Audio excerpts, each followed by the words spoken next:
Hi everyone, we'll start the video number 3 on thermal energy conversion systems. So last time we have seen unit system and bin system. Now we will see the different types of burners. So burners also play important role in the operation. Again we'll see different types of burners: long flame or U flame or a streamlined burner. This is one type. Short flame or a turbulent burner is second type. Tangential burner and cyclone burner. So I'll just explain through the diagrams itself. Things are already given in the form of PPT. So long flame or U flame streamlined burners are just this is the, we'll take a pointer here, just wait. So polarized coal and primary air are passed through this burner, right? So this, why it is called long flame? Directly it is kept in this fashion. So and flame is going to come like this and it is going to move like this. So flame is going to be very long. The arrangements are such that U-shaped burning should happen there. The burner is placed such that it produces a long U-shaped flame. So long U-shaped flame it is produced. So it is called as long flame or U flame. See, or about this only it is written here. So it produces a long flame. Secondary air is supplied at right angles to that. Tertiary is supplied around the burner for better mixing of fuel. So velocity of the air fuel mixture in the burner tip is around 25 meters per second. So this is about the long flame burner. So now we'll see the short flame burners. Short flame burners, just see here, this is the setup. The pulverized coal and primary air is coming like in this fashion, and secondary air is supplied through this one. So both are mixed outside and they are entering through this nozzle, and it is going to burn starting from the this place to this place. Within this short flame, the things are going to be burned.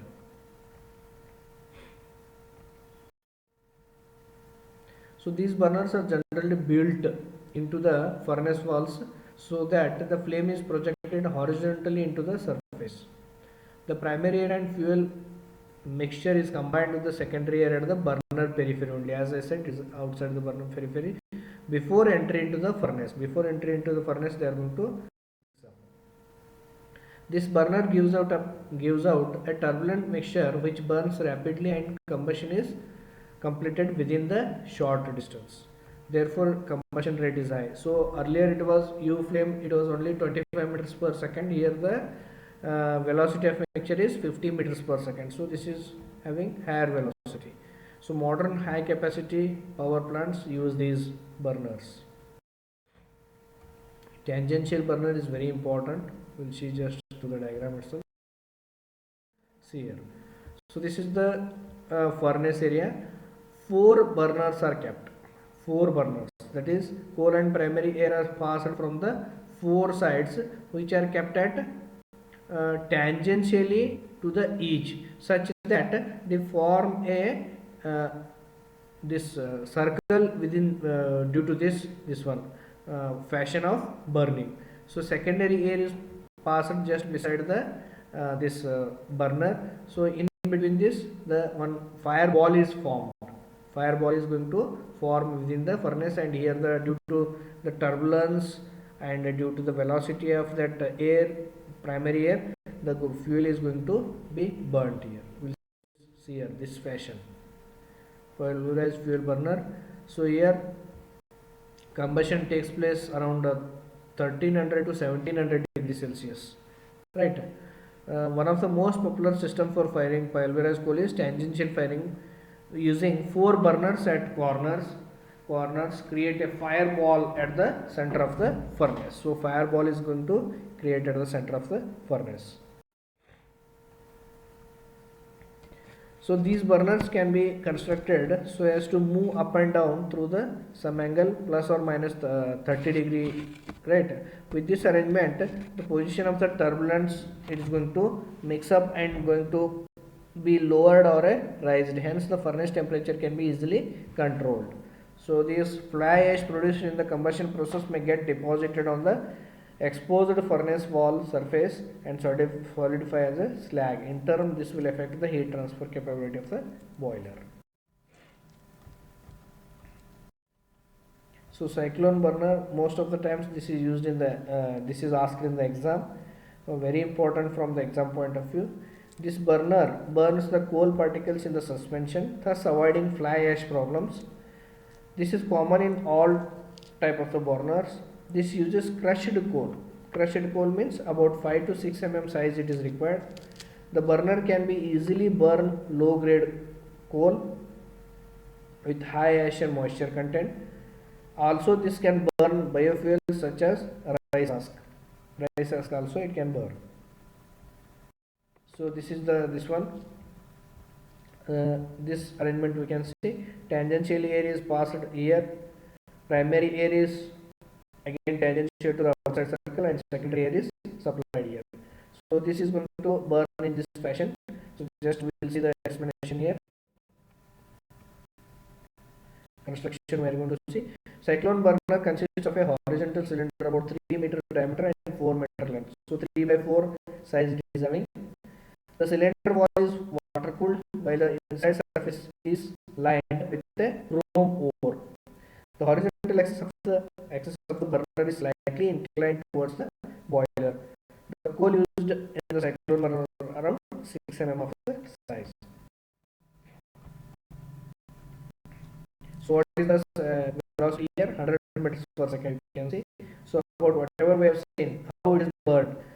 See, coal and primary air are admitted tangentially into the cylinder so as to produce strong centrifugal motion and turbulence to the coal particles. Why it is admitted tangentially to produce centrifugal motion and turbulence? That is work of coal and primary air. Primary air and fuel mixture flows centrifugally along the cylinder walls towards the furnace. From the top of the burner, secondary air is also admitted tangentially at high velocity about 100 meters per second. This secondary air causes increase in the centrifugal motion and leading to high turbulent whirling motion of the coal air mixture. Tertiary air is also supplied axially at the center so as to move the turbulent coal air mixture towards the furnace. The coal is burned completely within the burner and the only hot gases enter the furnace. Such burners produce high heat temperature about 1000 degrees Celsius. Due to high temperature burning, the ash melts in the form of slag and it is drained out periodically from the bottom. Advantages of cyclone burner. Since it uses a crushed coal, it saves the cost of pulverization. It uses crushed coal. So at the combustible are retained in the cyclone burner and hence the boiler fouling problems are reduced. It requires less accessor as it uses a forced draught. Slag recovery is around 80% and dust passing to the stack is 10%. Thus, simple equipment can be used for dust removal. Fly ash problem is reduced to a great extent. Low grade fuels can also be burned. It requires high pressure draught and consumes higher power. It produces more oxides of nitrogen which creates atmospheric pollution. Pulverizing mills. So now we have seen the burners, we will see the pulverizing mills. Why pulverizing mills are used?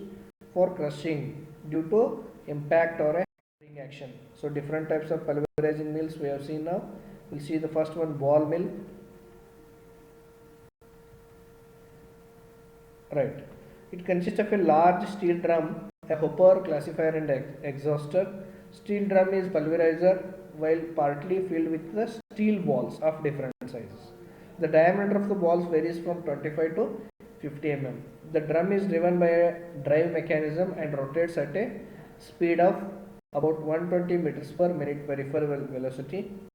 In operation, sized raw coal is fed to the hopper.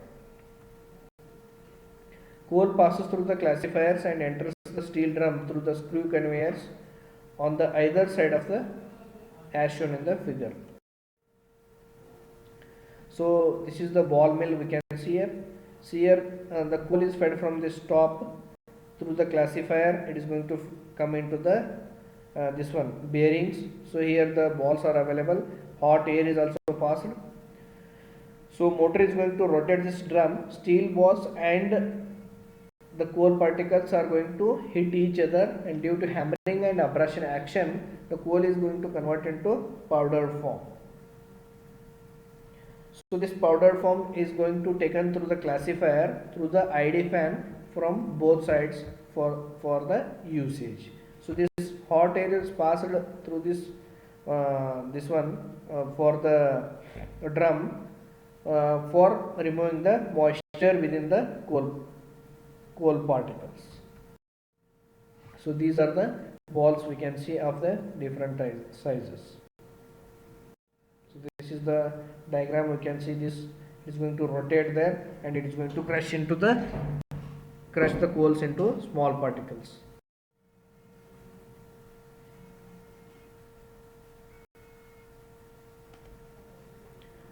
So as the drum is continuously rotating, the coal is impacted between balls, gets crushed and pulverized. Hot air heated from the flues is passed into the drum. The hot air carries the powdered coal and passes through the classifier. In the classifier, the oversized coal particles are separated and sent back to the drum along with the raw coal for further powdering. The two induced draft fans picked up, so we can see in the diagram two induced drafts are there for picking up the coals from the classifier. So typical ball mill pulverizer pulverize 10 tons of coal requires 30 tons of steel balls, and it consumes 25 kilowatts of power per ton for coal pulverizing. So this is ball and race mill. So this is second type. So here ball and race means the balls are situated within the races. So in these races the coals are fed and it is crushed in terms of powdered form. So this coal is fed through this hopper. It is going to come here through the races, and these are going to be a moving races, and this is the stationary race. Upper one is stationary, and middle this down one is a moving race, and balls are situated within the races. So here the this coals are coming and going to this bevel gears are going to rotate this, and hot air is also passed through this hot air. The moisture is also removed, and it is going to carry through the classifier, that is separator, to the for the further use. So this is ball and race mill. So this mill is also termed as contact mill, since the pulverizing action takes between the two races that are in contact with the rolling balls. So this is the diagram we can see here. So it consists of a upper stationary race and 10 moving race balls between the races as shown in the figure. The lower race is driven by the bevel gears. The coal is fed through the side of the hopper. I have explained all these things. The operation. The fed coal from the hopper enters the races gaps through the circumference periphery. The coal comes between the balls and races are crushed. There also exists a abrasion action between the ball and race and the coal between the races. It is crushed continuously. So this is, again I have explained, hot air is applied to the mill for the annular space surrounding by the forced draft fan. Hot air picks up the pulverized coal, rises up the mill and passes through the classifier or separator. So again the same things are explained. One more is bowl mill. It consists of a moving bowl driven by an electric motor. The stationary rolls are located on the bowl wall. The rollers are spring loaded to adjust the pulverizing pressure. The coal fed from the hopper is ground in between the roller and the rotating bowl. So this I will explain the diagram itself. See here the coal hopper, through the coal is fed to this roller, and the gap is maintained according to the size of the roller by the spring only. So automatically the size is adjusted, and as these rollers rotate, it is converted into powder form, and this hot air is going to pick up this powder form through the classifier. Due to induced draft fan, it is going to carry out to the further use. So this is very simple in operation, and these rollers are also going to rotate, and this bowl is also going to be rotated here. So this is the bowl mill. So this is the actual figure. Fuel oil burning systems. So if these are whatever we have seen for the coal. So for the, if it is in the liquid form, how the things are going to happen. So vaporizing burners, so atmospheric pressure burner, recirculation burner, wick type burner, in atomizing burners, rotary cup, and mechanical oil pressure burners, steam and high pressure burners. One by one. So this is a rotary cup. So here oil inlet is there. So whenever the oil is inlet, the two positions it is opened with a small orifice. So high speed cup, this cup is going to rotate, and the secondary air is passed through this, and secondary air and this oil which is going to come, both are going to mix, and they are going to enter the furnace. So this is the rotary cup furnace. So what is speed of that horizontal cup? About 3000 rpm it is going to rotate. The oil is suspended at the center through the inlet of the port, that is sprayed inside in the cup, and that is going to carry to the furnace, the rotary cup. So only it is written. So mechanical or oil pressure burner, using some mechanical equipment, it is going to burn. See here, oil is under pressure. So this piston for a flow arrangement nozzle. So based on the pressure required, it is going to spray the oil inside the burner. So this is oil pressure burner type. So oil supplied under this under the high pressure of 10 to 20 bar. Usually the oil passes through the spiral chamber and thoroughly get mixed with the primary air. As the oil under the pressure is ejected out of the orifice, it breaks down into the fine particles, forms a conical oil mist, and easily undergoes the combustion. The oil flow through this orifice can be regulated with the help of control piston, which closes the tangential slots to the required level. So steam type it is, we'll just see here. Principle of such burners are see here. So here steam or air jet. So the air which is coming outside and oil is within the this port. So both are mixed at the tip of the burners. So here one more type is air is entering separately and oil is entering separately. Oil is coming in this port and steam is coming from this port. Both are going in this fashion and mixing here.